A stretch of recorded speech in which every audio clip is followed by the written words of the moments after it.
ሃይ ጋይስ አይ ቲንክ ይሄ መጨረሻ ቪዲዮ ነው የሚሆነው።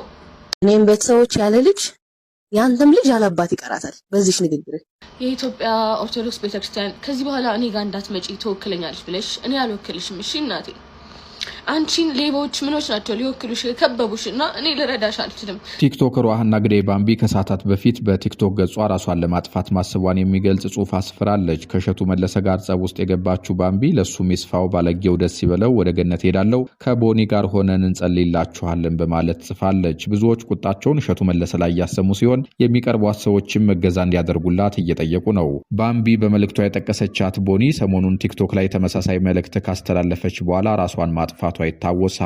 ባምቢ ትናንት በለቀቀችው የቪዲዮ መልእክቷ ላይ ዩቲዩበርና ኮሜዲያን እሸቱ መለሰን ለመግደል ዝታ ነበር። ይቅርታ ጠይቀ ስሜን ያጠፋህበትን ቪዲዮ ካላጠፋህ የኔም ቤተሰቦች ያለ ልጅ ያንተም ልጅ ያላባት ይቀራል ነበር ያለችው። ይህን ተከትሎ እሸቱ መለሰ ዛሬ ምሽት 3 ሰዓት ይቅርታ ጠይቃለሁ ባለበት አፍታ እሷም ሁሉን ትታ ራሷን ከዚህች ዓለም ለማግለል መወሰኗን የሚገልጽ አሳዛኝ መልእክት አስፍራለች። እሸቱ መለሰንና ባምቢን ለዚህ ሁሉ ጥንቅጥ ያበቃቸው ከቀናት በፊት ሀና ግዳይ ለአንድ ገዳም የገቢ ማሰባሰቢያ ፕሮግራም ላይ መሳተፏን በመተቸቱ ነው። በጊዜው በሰራው ቪዲዮ በፍጹም ለቤተክርስቲያን የማይመጥኑ ሰዎች የቤተክርስቲያን ሽፋን መሆን የለባቸውም ያለው እሸቱ መለሰ ወጣቷ ቲክቶከር ባምቢ ለቅድስት ቤተክርስቲያን የተደረገ የገቢ ማሰባሰቢያ ዝግጅት መምራቷ እጅግ እንዳሳፈረው ገልጿል። እሸቱ የቲክቶከር ሀና ስምና የግል ህይወትን እየጠቀሰ ለምን የቤተክርስቲያን የገቢ ማሰባሰቢያ ፕሮግራም መራች በማለት በሚዲያ አስተያየቱን ሰንዝሮ ነበር። ብዙዎችም እሸቱ መለሰ የተናገረው ንግግር ልክ ነው እያሉ ሐሳባቸውን ሲሰጡበት ሌሎችም ትክክል አይደለም እያሉ ሲሟገቱ ሰንብተዋል። ከነዚህ መካከል ፍራኦል ሀበሻ አንዳንድ ሰዎች ለምን እሸቱን እየነቀፉት እንዳሉ ራሱ አልገባኝም፣ ቲክቶከሯ ባምቢ የገዳም ገቢ ማሰባሰቢያ ፕሮግራምን መምራት አልነበረባትም ያለው ትክክል ነው ብሏል። ፍራኦል አክሎ አንዳንድ የሶሻል ሚዲያ ሰዎች ብዙ ፋውል ይሰሩና ከዛ ነገሩ ሲረጋጋ ድረስ ሃይማኖተኛ ተጫውተው ልክ ነገሩ ሲረጋጋና ሲረሳሳ ወደ መደበኛው የጭሰት ላይፋቸው ይመለሳሉ። ባምቢም ከነዚህ አንዷ ናት። ትናንት የገዳም ገቢ ማሰባሰቢያ ማስታወቂያ ሰርታ ዛሬ ከቀኑ 9:42 ላይ በአንድ የባህር ማዶ ሙዚቃ ትወርክ ማድረጓ ልክ ነው ትላላችሁ? በፍጹም ለቤተክርስቲያን የማይመጥኑ ሰዎች የቤተክርስቲያን ሽፋን መሆን የለባቸውም። ዛሬ መንፈሳዊ ነገር አስተዋውቆ ነገ ደግሞ ከዛ ተቃራኒ የሆነ ምስል ማሳየት ለተመልካች ግራ መጋባትን ይፈጥራል። ይህ ደግሞ የሚሰበስበውን እርዳታ የሚካሄደውን ፕሮግራም ታማኒነት ወይም ክሬዲቢሊቲ ጥያቄ ውስጥ ሊከት ይችላል ብሏል። ሌሎች ደግሞ ለቅድስት ቤተክርስቲያን ገቢ እንድታሰባስብ ፍቃድ ማንሰጣት ቤተክርስቲያን እኮ የራሷ ትውፊት የራሷ ስነ ስርዓት አላት። መድረክ መምራት ስለምትችል ብቻ ገብተህ የምትንደፋደፍበት አይደለም። ኧረ በፈጣሪ ቤተክርስቲያን መድረክ መሪ አላጣችም፣ አርፋችሁ ተቀመጡ የሚሉ አስተያየቶችን እየሰጡ ተመልክተናል። ደግሞ ሌሎች እሷ በአደባባይ ስለተናገረች ነው የገረመ፣ በድብቅ ስንት ጉድ የምንፈጽም ምዕመናን እኮ ነን። ስለዚህ የመዳኗ ቀን ዛሬ ሊያውም አሁን ሊሆን ይችላል በማለት እሸቱስ ብትሆን ማንፈራጅ አደረገህ፣ አንተም ከሷ አትሻልም በማለት ብዙዎች ተቆጥተውታል። እሷም ቅድስት ቤተክርስቲያን ከዚህ በኋላ እኔ አልገባሽም፣ ድርሽ አልልብሽም፣ የሚወክሉሽ ሌሎች ሌቦች ከነዲያን ጋር 40-60 የሚካፈሉ ሰዎች ናቸው በማለት ቪዲዮ ሰርታለች። እሸቱ ለቤተክርስቲያን ስራ የምትገባ ሴት አይደለችም ያላት ሀና ግዳይ ጸቡን አንድ ደረጃ ከፍ አድርጋ ትናንት ገለዋለሁ እያለች ነበር። አዲስ አበባ ተቀምጣ በአደባባይ አንድን ሰው ገላለሁ ማለቷም ያስገረማቸው አሉ።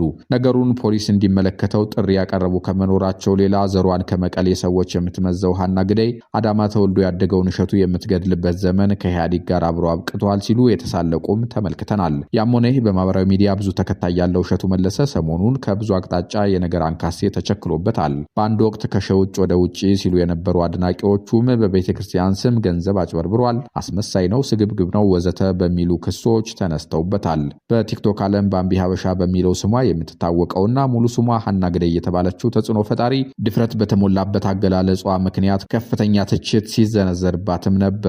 ባምቢ ቲክቶክ ስትጀምር በታሪክ ትረካ ይዘቶች ተወዳጅነትን አትርፋ የነበረ ቢሆንም ከጊዜ በኋላ ግን ከይዘቷ ይልቅ በሰውነት አቋሟ የሚወዷት ሰዎች ቁጥር እየበረከቱ መጡ። ይህች ሴት ትዳሯ በአንድ ጣራ ለመኖር ሽር ጉድ በሚባልበት ወቅት ከእንግሊዝ ሀገር መጥቶ ያገባት የቀድሞ ባለቤቷ ሰለሞን ማግጣብኛለች በሚል የራቁት ፎቶና ቪዲዮቿን ጨምሮ ሌሎች ግላዊ ምስጢሮቿን በአደባባይ ለቆበታል።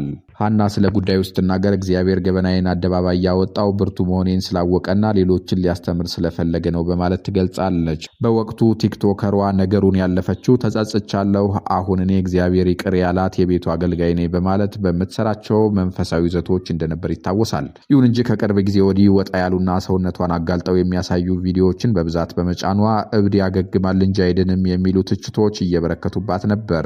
በተለይ በአንድ ወቅት ወንዶችን በማንኳሰስና የተጸዳዳውትን እየበሉ እንዲኖሩ ነው የሚፈልገው በማለት የተናገረችው ልክ ያልሆነ ንግግር በመቶ ሺዎች የሚቆጠሩ ተከታዮቿን አስቆጥቷል። ሰሞኑንም የሚያገባሽ የለም ተብላ ስትጠየቅ የተጠቀመችባቸው ቃላት ብዙዎችን በማስቆጣታቸው የቲክቶክ አካውንቷ ሪፖርት እየተደረገበት ይገኛል።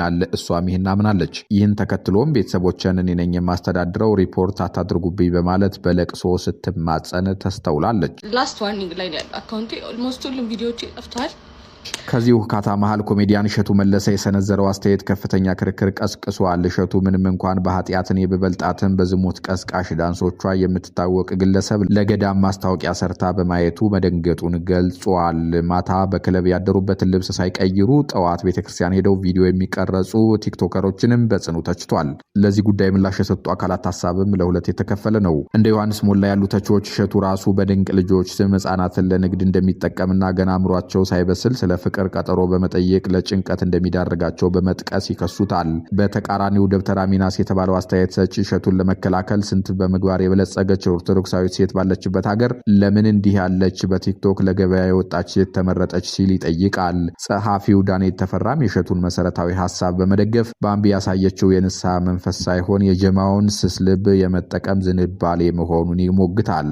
በአጠቃላይ ይህ ውዝግብ በኢትዮጵያ ኦርቶዶክስ ተዋሕዶ ቤተክርስቲያን ውስጥ የእርዳታ አሰባሰብ ሂደት ጥብቅ ቁጥጥር ሊደረግበት እንደሚገባና ዝነኝነት ብቻውን ለመንፈሳዊ መድረክ ብቁ እንደማያደርግ ትልቅ መነጋገሪያ ሆኖ ቀጥሏል። ይፋት ባባው በተባሉ ጸሐፊ አስተያየት ዝግጅታችንን ጠቅልለው ከንፈሯ እንደዚህ የቆሰለ ውስጧ ምን ያህል ይቆስል፣ በሰው ጉዳይ ጣልቃ ላልገባ ለራሴ ቃል ገብቼ ነበር። ትልቅ ሰው በዚች ልጅ ምክንያት ሲቀልብኝ ተመለከትኩ፣ እናም አልቻልኩም። በጣም እኮ ነው የሚያስጠላው። ቤተክርስቲያን የተሰራቸው ለዚች አይነት ልባቸው፣ ነፍሳቸው፣ ስጋቸው ለደከመ መሸሸጊያ ላጡ ሰዎች እኮ ነው።